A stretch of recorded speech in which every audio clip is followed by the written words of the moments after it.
Hey there. So in this lesson, we'll be talking about how we can use spreadsheets to investigate annuities. Well, first of all, we should know what a spreadsheet is. A spreadsheet is sort of like a form of this table. It's a digital tool that's often used, which each cell, and these are cells here, each cell is connected to one another, or you can make them connected to one another. For example, this cell here, if I type in the formula equals G2, G2, if you look at G2, G is here and 2 is number here. So basically this 100 right here will go into this spot right here. And so on and so forth. Here's C3 multiplied by 0.10. So basically it gets this value here, this is C3, and multiplies it by that, and it goes into this cell right here. And what's great about spreadsheets is that if you change anything, they're all connected to one another. As you can see, if I change this value here would change too. And if I change, and this value is dependent on this value, and this value is dependent, so this value is dependent on this value, and then this value is dependent on this value. So they're all connected. And you'll find the most notable spreadsheet is Excel. This is Microsoft Excel. And for example, if I change the interest rate to, let's say, let's say go down here and I change it to like 8. See how all the cells changed? Let me just undo that. Let me do it again. See, they all changed.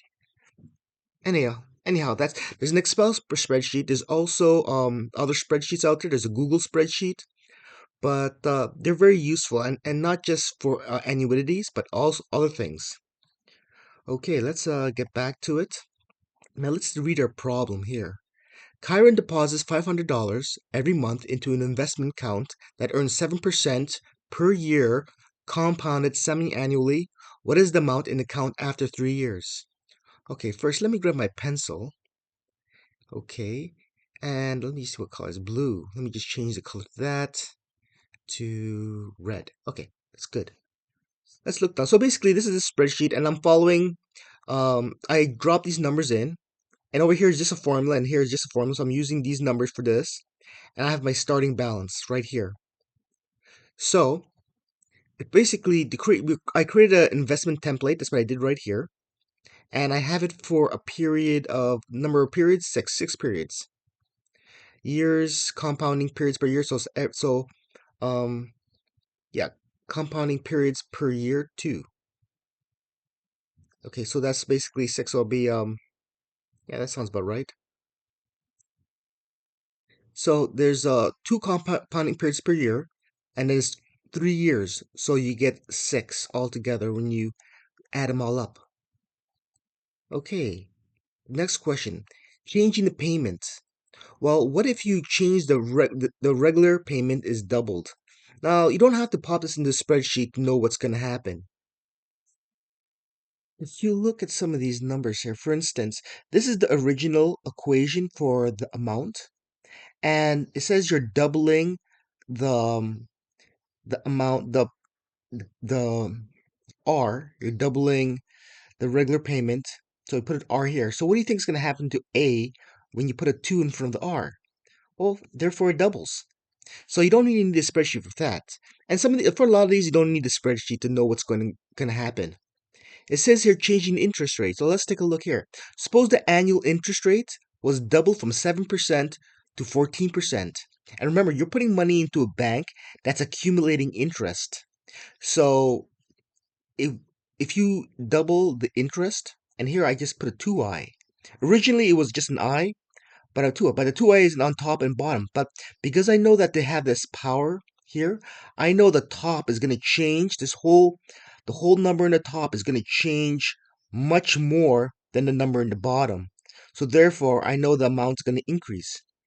And to prove it to yourself, when you just go up here, you can actually look. I made a table. I dropped it in my table.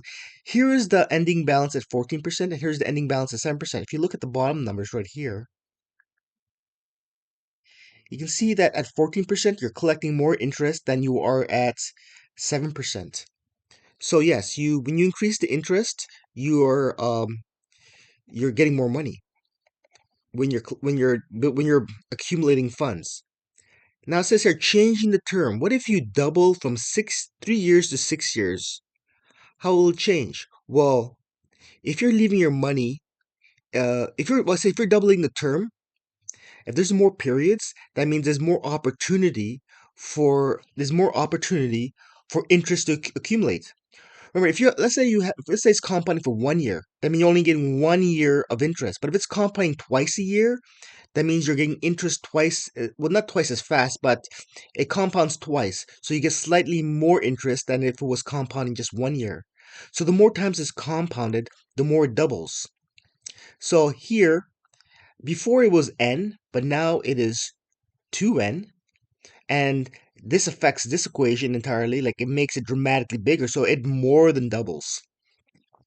But on a test, I'll most likely ask you if it's going to increase or decrease. And here's a table.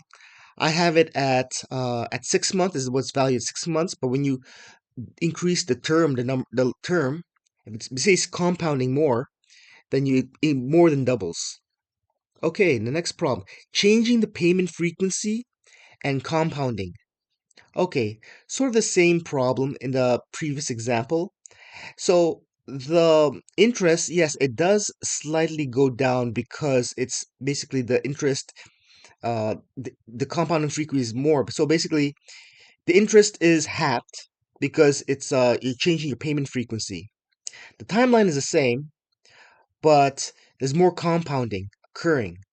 So because of this 2n here, it will overall increase. It won't increase by much, but it will overall increase. And yeah, that's what it does. But just if you think about it, if you have your money in the bank for 1 year, and let's say you gain $10 interest in 1 year, and it's compounded once in 1 year, therefore, if it compounds twice in 1 year, that means you're getting interest twice. So your overall amount will increase slightly the more times it's compounded. So having it compound sooner, more frequency, does increase the amount in your bank. Uh, most banks compound your interest monthly. Some well, if you have a great bank account, if it compounds your interest daily, that's even better. But there's a limit though. I wrote it down here on a spreadsheet. Here is when it's at 4%, compounding at like 4 times per year. It's 200. When it's compounding 6 times per year, it's just slightly more. It's $1,000 more, and yeah, all you have to know is that it increases. Okay, so that's accumulating funds. Let's talk about repaying a loan. And same thing, we're using a spreadsheet. Predict how it affects regular payments. Just so you know, this formula on Excel or a spreadsheet will give you the regular payments um on uh, on the regular payment value based on these values you put in.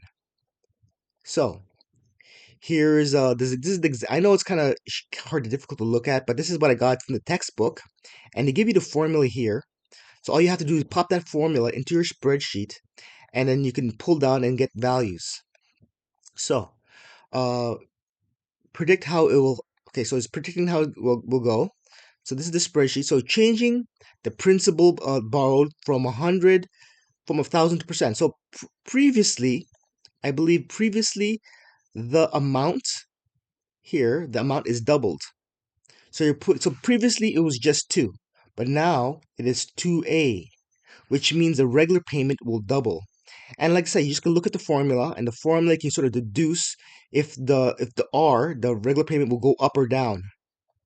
It says here changing the interest rate to 9%. So basically it's being halved.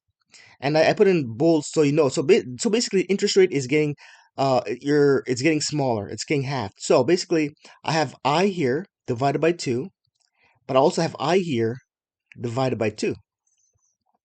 And in this case, the interest rate, when you halve the interest rate, then actually you're getting your regular payments are actually decreased. Because if you think about it, the bank is charging you interest, right? If they're charging you interest, so basically the more interest the bank charges you, the more you're going to pay. So for the longer it is, but if the interest is lower, then you pay less. This is because you owe money. When you owe money, so when you owe money, your interest rate is your enemy. When you're accumulating money, interest rate is your friend. So in this case, you're owing money. So in this case, the regular payment slightly decreases.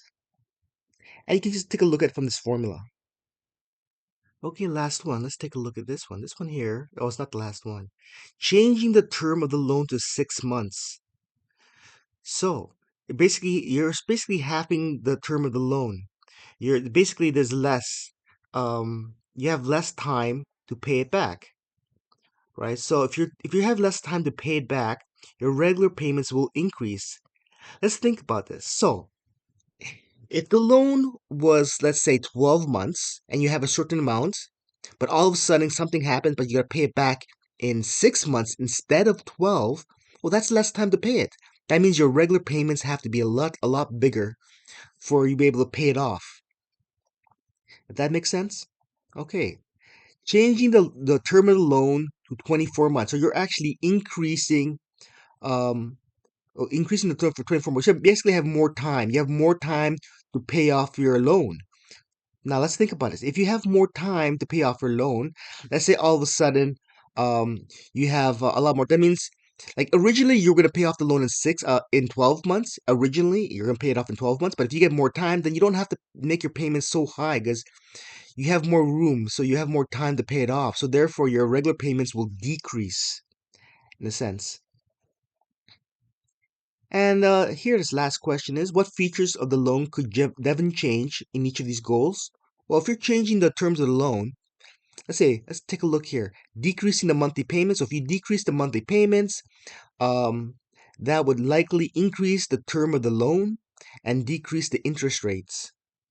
Reducing the interest. Well, if you reduce the you reduce the interest rate. That's the first thing, and you reduce the term of the loan. So it actually, yeah, you reduce the term of the loan. Basically, if you just look at the equation, whatever you increase and decrease will affect the equation. Reducing the time taken to repay the loan. Well, if you have less time to repay the loan, you're gonna have to make bigger payments, and it will also decrease the interest, which is sort of good because if there's less compounding, then basically or if there's less compounding, it will decrease the interest and it will reduce the term of the loan. In short, reducing the time because you're basically reducing the time is basically reducing the term. This is the same thing. Reducing the time, reducing the term. You have to make larger payments because there's less time to pay it back, and you're decreasing the interest because if you reduce the time, there's less compounding periods. If there's less compounding periods, then the interest that you're paying on top of that loan, it will be less. So you're decreasing the interest that you're paying. So you're paying less. You don't have to pay as much. And that's again, this whole entire thing is when you're borrowing money. Okay, I think that's about it for spreadsheets. And there's no homework for this. Oh, there is a little bit of homework for this, but it's pretty simple. Okay, that's about it.